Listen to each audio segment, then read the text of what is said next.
আসসালামু আলাইকুম, সবাই কেমন আছেন? এই দেখেন আমার ছোট্ট একটা সিম গাছটা যেন জাংলা দেওয়া হয় নাই। এই যে সিম তুললাম, আরো কয়েকটা আছে তো ওগুলা বড় হয় নাই। এ দেখেন আরো ফুল আছে গাছে। গাছটা অনেকদিন আগে লাগাইছিলাম, কিন্তু ওরকম ভাবে ফলন হয় নাই, গাছটা ওর বাড়ে নাই। কিন্তু এখন দেখি ভালোই সিম আসতেছে। এই দেখেন আরো গাছে আছে ছোট ছোট, এই যে, আর ফুলও আসতেছে মাশাআল্লাহ। আর এই যে, আর এর আগে একদিন কি কয়েকটা নিছিলাম, আর আজকে এই যে কয়েকটা।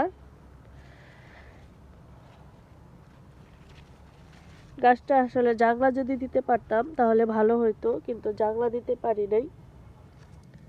এই যে দেখেন কত ফুল আসছে, আবার সিমও আসতেছে। তো সবাই ভালো থাকবেন। আসসালামু আলাইকুম।